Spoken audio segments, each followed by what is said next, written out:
आज भी हर सर्द रात को जब तेज हवाएं चलती हैं मुझे नींद नहीं आती। वो रात भी बड़ी सर्दावर वहशतनाक थी। वादी की यखबस्ता हवाएं घर के बंद दरवाजों से सर फोड़ रही थी। कमरे में आतिशदान सुलग रहा था और नरम गर्म बिस्तर पर मेरे भाई शहाब के दोनों बच्चे अपनी माँ से लेटे हुए सो रहे थे। रात के 2 बज चुके थे लेकिन भाई जाग रहे थे। मुझे बराबर वाले कमरे से उनके मिलने की आवाज़ सुनाई दे रही थी। इत्तेफाक के मुझे नींद नहीं आ रही थी और भाई के कदमों की आहट मेरे दिल में घबराहट पैदा कर रही थी। ये आज रात की बात न थी। अरसा दराज से भाई का यही मामूल था। जब सारी मखलूक महख्वाब होती वो जाग रहे होते और अपने कमरे में टहल टहल कर माजी की यादों से किश्त और खून में मसरूफ रहते। मैं जानती थी कि इस शख्स वजह से है और किसी की याद उनको शब भर सोने नहीं देती। वही जो मरकर भी उनकी यादों में जिंदा थी, महकते गुलाबों की मानंद तरोताज़ा थी। इस सितमगिर की रूह ने हम दोनों बहन भाई के अंदर बसेरा कर लिया था और वादी की तेज हवाओं के साथ वो हमको जगाने आ जाती थी। इन दिनों हमने बीए का इम्तिहान दिया था। कोई मसरूफियत न होने के सबब हम बहन भाई बूढ़ हो रहे थे। तभी वालिदा ने कहा कि मामू के पास चले जाओ। हमारे मामू सवात में कई बागों के मालिक थे। उनके पास कई ट्रक भी थे जिस पर वो अपना माल लाद कर शहर ले जाया करते थे। बस से उतरकर हम गांव के टेढ़े मरई मगर सरसब्ज और शादाब रास्तों पर तेजी से दौड़ते रहते थे। मुद्दत बाद हम दोबारा उन खूबसूरत रास्तों को देख रहे थे। सेब, खुबानियावर आलूचे के दरख्त महक रहे थे। चारों तरफ रंग बरंगे फूल खिले हुए थे। फितरत अपने पूरे जोबन पर थी और मैं सोच रही थी कि गांव कितना खूबसूरत है। हमारे शहर में क्या रखा है? गाड़ियों का शोर वगल, कारखानों का जहरीला धुआं, जहां जिंदगी मशीन जैसी थी। और इस जन्नत जैसी वादी में ना ट्रैफिक का शोर, ना धुआं और ना मशीनों की गुड़गड़ाहट। जब हम बागों से घिरे हुए मामू के खूबसूरत घर के सामने पहुंचे, इस वक्त दिन के 11 बज रहे थे। मैं तो दौड़ती हुई नानी अम्मा के पास चली गई जो बरामदे में बैठी थी, जबकि भाई शहाब मुमानी को सलाम करने किचन पहुंचे। मुमानी ने बचपन में शहाब भाई को गोद लिया था और 3 साल बाद जब वो एक बेटी की मां बन गई तो वालिदा शहाब को वापस ले आई थी। ताहम शहाब अब भी मुमानी को अपनी मां के जैसा चाहता था। किचन से खाने की इश्तिहा अंगेज खुशबुएं आ रही थी और जो खाना बना रही थी, भाई शहाब के ख्याल में वो भला मुमानी जानिक के सवा और कौन हो सकता था। उनकी पुश्त दरवाजे की तरफ थी, सुर्ख शाल ओढ़े हांडी में चला रही थी। शहाब उसे मुमानी ही समझा था, हालांकि वो उनकी साहिबजादी राबिया थी जो कदो कामत में अपनी माँ जैसी हो चुकी थी। लेकिन हम तो बहुत सालों बाद यहाँ आए थे। इस दौरान राबिया बड़ी हो चुकी है, यह ख्याल ही ना रहा था। तभी भाई ने मुमानी उम्मी कहकर पीछे से अपनी बाहों में ले लिया। घबरा कर राबिया मुड़ी तो भाई को पसीना आ गया जैसे बिजली का करंट लग गया है। वो बौखलाकर पीछे हट गए। सुर्ख शाल फिसलकर राबिया के कंधों से गिर गई। धानी लिबास में इसका बदन थर थर कांप रहा था। भाई की इस अचानक हरकत से वो डर गई थी। जरा सा संभली तो होश आया। सामने एक नौजवान को खड़ा पाया। इसकी आंखों में गुस्सा था। भाई भी बौखलाकर किचन से बाहर निकल आए। तभी सामने से उनको मुमानी आती दिखाई दी। शहाबिन को कैसे बताते क्या हादसा हुआ है कि अब अंदर कदम रखने की हिम्मत नहीं है। राबिया के होश संभालने के बाद इसकी हमसे ये पहली मुलाकात थी। इसकी निगाहों में हर वक्त गुस्सा रहता था क्योंकि शहाब से गलती ही ऐसी सरजद हुई थी। यही वजह थी कि राबिया ने इसके बाद खुद को शहाब भाई से दूर ही रखा। शायद वो भैया को कोई बुरा इंसान समझ चुकी थी। वो तो अब उनके सामने आने से भी डरने लगी थी। इंसान जब ज्यादा किसी से दूर रहने की कोशिश करता है तो ये दूरी इसकी कशिश को और बढ़ा देती है। भाई के साथ भी यही हुआ। जिस कदर राबिया उनसे दूर रहती, इतनी ही वो उनको अच्छी लगती। वो इसको अक्सर दूर से ही देखते रहते कि अपनी माँ से हंस हंस कर बातें करती है। तब उसकी मुस्कुराहट इसके हसन में 4 चांद लगा देती थी और उसके आकूती होठों पर दांत मोतियों की मानिंद जगमगा उठते थे। मेरे मामू की ये इकलौती साहिबजादी इतनी प्यारी थी, उसकी हंसी हमारे दिलों में उजाला कर जाती थी। लेकिन जितने दिन हम सवात में रहे, शहाब भाई को अपनी इस कजिन से बात करने को तरसते रहे। इसका गुस्सा किसी सूरत कम ना होता था, घर में जिनसी खुशी का माहौल ना बन सका। शहाब के होते तनाव की सूरत रहने लगी। तभी वो सुबह सवेरे उठकर मामूजान के साथ ट्रकों के अड्डे पर चला जाता। दोपहर को अगरचे सब एक ही दस्तरखान पर खाने खाते, लेकिन राबिया उस वक्त भी प्लेट में खाना डालकर अपने कमरे में चली जाती थी। एक दिन में ये देखकर हैरान रह गई कि राबिया के कमरे में बेहतरीन शेरी अदब मौजूद है। हमारा ख्याल था कि वो गांव की उन पर लड़की है, इसको भला इल्म व अदब से क्या सरोकार, लेकिन हमारा ख्याल गलत था। मुमानी दिन भर घर येलो बखेड़ों में मसरूफ रहती थी। मामू दिन रात कारोबार में मगन होते। मैं नानी अम्मा के पास किसी रहती, नहीं तो राबिया से बातें करती। यूं शहाब भाई यहाँ आकर तन्हाई का शिकार हो गए। वो सारा दिन वादी में आवारा घूमते और पछताते कि अंधाधुंध राबिया को मुमानी समझकर गिले मिल गए, और अब ये लड़की उनको सफाई का मौका भी ना दे रही थी, मगर नाराज रहकर मुसलसल सजा दी जा रही थी। मगर फिर खुदा ने उन्हें सफाई का मौका फराहम कर ही दिया। एक रोज जब आसमान पर बादल छाए हुए थे, शहाब भाई बाग में गए। वहां राबिया कुर्सी डाले बैठी थी, हाथ में किताब थी। दफतन बूंदाबांदी शुरू हो गई। यकदम बादल जोर से गिर जा। वो चौंक कर उठ खड़ी हुई। तभी भाई ने कहा, डरे मत, बिजली यहां नहीं गिरने वाली। बिजली का क्या भरोसा। राबिया ने जवाब दिया, तो मेरे भाई को अपनी सफाई में कुछ कहने का मौका मिल गया। मुआफ़ी चाहता हूँ, इस रोज़ में आपको पुश्त से मुमानी समझा, और आप तो जानती हैं कि मैं उनको माँ का दर्जा देता हूँ, इसलिए इस रोज़ गलती में आपको थाम लिया। वो बोली, छोड़िए, आइंदा चेहरा देख लेने के बाद किसी को थामेगा। आपने मुझे मुआफ़ कर दिया। बारिश शुरू हो गई है, अंदर चलिए। इसने मुआफ़ी की बात को नज़रअंदाज कर दिया, लेकिन भाई के साथ कदम बा कदम चलती हुई घर के अंदर आ गई तो महसूस हो गया कि मुआफ़ी को कबूल कर लिया है। थोड़ी देर बाद वो चाय का कप लेकर आ गई। भाई ने कप ले लिया। इस रुझान के दरमियान अजनबियत की दीवार गिर गई। अब शहाब जब मामू के साथ दोपहर को घर लौटता, इसकी आंखों में उनके लिए इंतजार के चिराग रोशन होते। भाई तो इतने खुश थे कि आलम बेदारी में ही न जाने कितने ख्वाब देख डाले। हम 2 माह से जायद मामू के घर ठहरे थे, तभी उम्मी का खत आ गया कि अब जाओ, हम तुम्हारे लिए और इस हैं। जब हम वापस चलने को हुए, मैंने राबेही की तरफ देखा। वो बेहद्दाद इसी से शहाब भाई की तरफ देख रही थी। मैं और भाई काफी दिन उदास रहे और सवात में गुजारे हुए दिनों की बातें याद करते थे। 3 माह गुजरे थे कि मामू के गांव से किसी रिश्तेदार की शादी का कार्ड आ गया। भाई कार्ड पाकर निहाल थे कि फिर से गांव जाने का बहाना हाथ आ गया था। हमारे घर से भाई ही जा सकते थे, सो वही शादी में शिरकत के लिए गए। ये दूसरे मामू के बेटे की शादी थी। गांव में शादियां सादगी से होती हैं, लेकिन इस घर में ये पहली खुशी थी। शादी धूमधाम से हो रही थी। शहाब भाई इस बार छोटे मामू के मेहमान थे। उन्हीं के घर ठहरे थे। मेहंदी वाली रात आ गई। छोटे मामू के घर से लड़कियां चली तो दूल्हा के छोटे भाई ने शहाब भैया से कहा कि तुम भी चलो। गांव के रिवाज के मुताबिक लड़कियां अकेली घर से नहीं निकलती थीं, लिहाजा ये दोनों उनके साथ, मगर उनसे थोड़ा सा आगे चलते जा रहे थे। 2-4 घरों के बाद लड़कियां राबिया के घर गई। इसको भी साथ लेना था। रात अगरचा चांदनी थी, लेकिन बादलों की वजह से कुछ अंधेरी थी। राबिया को साथ लेकर लड़कियां बाहर आईं। राबिया ठहर कर अपनी चादर दुरुस्त करने लगी। जब उसने चादर को अच्छी तरह ओढ़ लिया तो शहाब ने इसके चेहरे पर नजर डाली। वो इनकी तरफ देख रही थी, तब शहाब को लगा जैसे वो उन्हीं की वजह से बहाने से ठहर गई थी।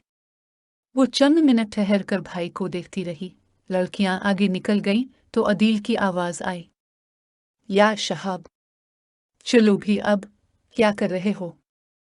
शायद उनकी चप्पल टूट गई है। शहाब भाई ने घबरा कर बहाना किया था। राबिया को भी एहसास हुआ कि वो लाशूरी तौर पर एक दूसरे की खातिर चंद लम्हों के लिए रुक गए थे। तभी वो दौड़ती हुई जल्दी से लड़कियों के झुरमुट में दाखिल हो गई। लड़कियां दुल्हन को घेरे हुए थीं और मेहंदी लगाई जा रही थी। बेइख्तियार शाबाब ने अपना हाथ राबिया के सामने कर दिया।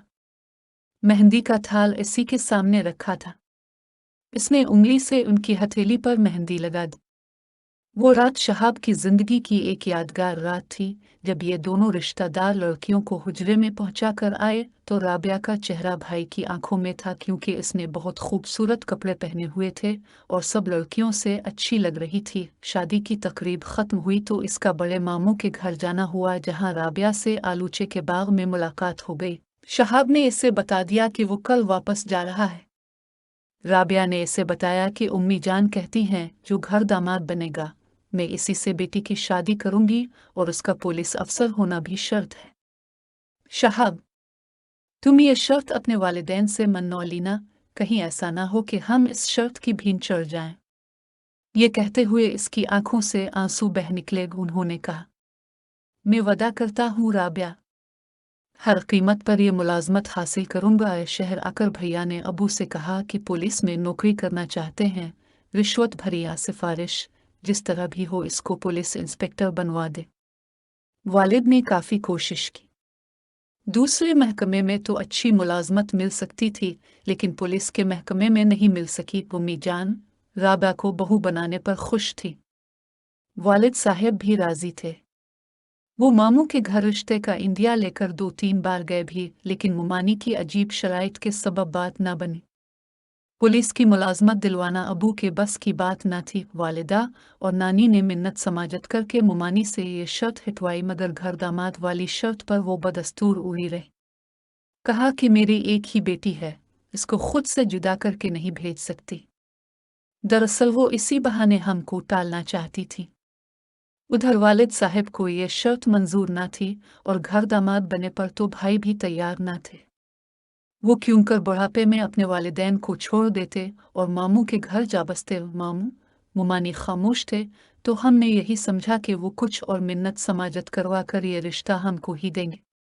भाई वहां जाते, मुमानी इसी तरह प्यार से मिलते, लेकिन अंदर ही इंदिरा उन्होंने बेटी का रिश्ता एक दौलतमंद सरदार के वहां तय कर लिया था, जिसकी हुआ भी हमको ना लगने दी, मगर तैयारियां हो रही थी। अब जब भी शहाब मुमानी के घर जाते, वो खुद तो आलिहाना अंदाज से मिलते, लेकिन राबिया परेशान नजर आती। वो खिंची खिंची रहती, पहले की तरह ना मलती। उन्हीं दिनों शहाब ने बुआ हसना को रेशमी कपड़ों पर गोटा किनारी टानुकते देखा। मुमानी भी फुर्सत के वक्त कुछ ऐसे ही काम करती नजर आती।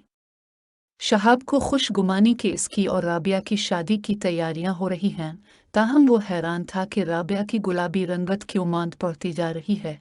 इसकी सियाह आंखों के गिर्द धुआं सा मंडलाता रहता था। एक रोज भाई को इससे बात करने का मौका मिल गया। उसने खींचे खींचे रहने का सबब पूछा।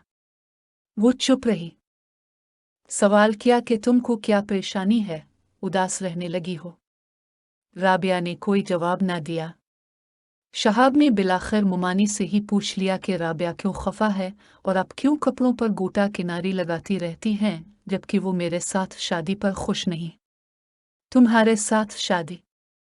उन्होंने चौंक कर कहा। तुमसे किसने कह दिया? इसकी शादी तुम्हारे साथ तो नहीं हो रही बेटे। इसकी शादी हम दूसरी जगह कर रहे हैं, क्योंकि तुमको तो मैंने बचपन में गोद लिया था, इस लिहाज से राबिया तुम्हारी बहन है। ये सुनकर शहाब को चक्कर आ गया था और इसका टांगों पर खड़ा रहना मुश्किल हो गया। वो इसी वक्त घर चला आया। इसके बाद इस पर क्या गुजरी ये एक अलग वाकया है, लेकिन जो राबिया पर बीती वो भी किसी कयामत से कम नहीं है। राबिया बयाकर सरदार साहिब के घर चली गई, उनकी बहू बनकर, लेकिन एक ऐसे किले में कैद कर दी गई जिसकी दीवारें बहुत ऊंची थीं कि वहां परिंदा भी पर नहीं मार सकता था। वो सख्त पाबंदियों में जकड़ी गई थी। इसको मैके आने की भी इजाजत नहीं थी। इस सूरत हाल से घबराकर वो बीमार पड़ गई। सरदार साहिब का घराना सख्त रवायात का पाबंद था। यहाँ ना कोई किसी को पैगाम भेज सकता था और ना खत लिख सकता था, ना ही कोई रिश्तेदार घर की औरतों से मिलने के लिए जा सकता था। शादी को साल गुजर गया, उन्होंने राबिया को मैके ना भेजा। अब तो मुमानी का जी भी घबरा गया कि ये कैसे घराने में बेटी दी है कि जिसको खत तक लिखने की इजाज़त नहीं है। मामू जाते, बाहर से ही मर्दों से मिलकर और खैर खैरियत दरियाफ्त करके आ जाते। बेटी से मुलाकात होती भी तो लहा भर की दौर से सलाम करती और कले के अंदर कहीं गुम हो जाती। वो अपना हाल अहवाल तक वालिद को गोश गुजार ना कर सकती थी। एक दिन का जिक्र है कि सरदार साहब अपने बेटे के साथ जमीनों के मामलात देखने गए हुए थे कि वहां तहसीलदार साहब तशरीफ लाए। उन्होंने सरदार साहब का पूछा। मुलाजिम ने बताया कि वो जमीनों पर गए हैं। मुलाजमा ने राबिया को बताया कि तहसीलदार साहब फुला गांव से आए हैं। वो सरदार साहब का पूछ रहे थे। राबिया ने गांव का नाम सुन तो उठ बैठी। ये तो उसके बाबुल के गांव का आदमी था। वो बेकरार होकर हुजरे से निकली और मर्दाना हवेली में आ गई। इस वक्त तहसीलदार अपने घोड़े पर सवार हवेली की दीवार के पास से गुजर रहा था। घोड़े की पुश्त पर सवार होने की वजह से उसकी पगड़ी का शमला हवेली की दीवार के ऊपर से नजर आ रहा था। राबिया हुजरे की छत पर चढ़ गई और वहां से कमरे की खिड़की से आवाज दी, भाई जरा ठहरिए। इस शख्स ने अपना घोड़ा ठहराया और पूछा, क्या बात है बीबी? वो नहीं जानता था कि इसको पुकार कर रोकने वाली इस घर की मुलाजमा नहीं बल्कि बहू है। आप फुला गांव के हो? जी हाँ। अच्छा, तो मेरा ये पैगाम नीम खान को पहुंचा देना। उनको कहना कि तुम्हारी बेटी कहती है कि मैंने क्या कसूर किया था जो अपने मुझ को इस किले की ऊंची दीवारों में कैद करवा दिया है। मुझे ये सूना रुपया नहीं चाहिए। मैं उदास हूँ। जल्दी आकर मुझे ले जाओ। एक लम्हा की बात थी जिसको सुनकर तहसीलदार साहब ने अपना घोड़ा आगे बढ़ा, लेकिन यह बात सारे इलाके में फैल गई कि तहसीलदार साहब से छोटे सरदार की बीवी ने बात की है। सरदार और उसका बेटा जब घर आए तो मुलाजमीन ने यह बात उनके गोश गुजार कर दी। उन्होंने राबिया से पूछा, क्या तुमने तहसीलदार को रोका था जब वो घोड़े पर यहाँ से गुजर रहा था? जी हाँ, राबिया ने जवाब दिया। तुमने इसको क्या कहा था? मैंने अपने वालिद को पैगाम भिजवाया कि वो आकर मुझको ले जाएं क्योंकि मैं इस कैद से दिलगिरफ्ता और उदास हूँ। सरदार ने तहसीलदार को बुलवाकर पूछा कि तुमने मेरे घर की खातून से क्या बात की थी? तहसीलदार ने भी वही बात दोहरा दी जो राबिया ने कही थी। सरदार साहब को यकीन आ गया कोहान की बहू का तहसीलदार से कोई ऐसा वैसा मामला नहीं था और उसने महज पैगाम भिजवाने की खातिर इस शख्स से कलाम किया था। ताहम यह भी उनके नज़दीक कम जुर्म न था। तहसीलदार चूंकि कसूरवार न था लिहाजा इसको सजा भी ना बनता न था। इससे और बदनामी हो जाती, लेकिन राबिया के लिए सजा तजवीज़ हो गई। घर की बुजुर्ग ख्वातीन ने राबिया की सिफारिश में बोलना चाहा तो सरदार ने कहा, मैं जानता हूँ राबिया के तहसीलदार से कोई मरासिम नहीं है। पैगाम देने का ये तरीका लेकिन मेरे लिए काबिल बर्दाश्त नहीं है। ये बेइज्जती की अलामत है। आज अगर मैंने बहू की इस गलती को दरगुजर कर दिया, कल इस घर की और ख्वातीन भी गैर मर्दों से बात करने की जसारत कर सकती हैं। इस वाक़े के एक हफ्ते बाद सरदार ने अपने इलाके में मुअज़्ज़िज़ीन में मनादी करा दी कि फ़लाँ जगह मेरे डेरे पर जमा हो जाना। मुकर्ररा वक्त पर जब ये लोग जमा हो गए तो राबिया को उनके बीच लाया गया और सबके सामने इसको फर्द जुर्म सुना दी गई और सज़ा पर फौर अमलदरा भी कर दिया गया। बाद में नाश को जलाकर उसकी राख पहाड़ी इलाके में बहा दी गई क्योंकि लोगों के नज़दीक ऐसी औरतों की यही सज़ा होना चाहिए थी। मामू जब अपने कारोबारी कामों को निमटा कर सरहद से लूटे और राबिया से मिलने गए, वहाँ उनकी बेटी की बजाय इसकी दर्दनाक दास्तान की बाज़ गश्त ही उनको सुनने को मिले। वहाँ राबिया थी कहाँ जो उनको मलती। जहाँ पूरे इलाके के लोग एक जैसी सोच के हामिल हों, वहाँ बेचारे मामू उनका क्या बिगाड़ सकते थे। वो रोते रह गए और मुमानी तो बेटी की मोतिका सुनकर गश खाकर गिर गई। अब वो कहती थी कि मैंने दौलतमंद दामाद की लालच में बेटी को कुर्बान कर दिया। मामू मुमानी का गम अपनी जगह, लेकिन मैं और शहाब भी इस वाक़े के सदमे से दुहूल कर रह गए। आज भी हम इस सदमे को नहीं भुला सके। जब रात के वीराने में यख बस्ता हवाएं पहाड़ों से टकराती हैं तो हमको यही महसूस होता है कि वो राबिया की बेगुनाही का मातम कर रही है।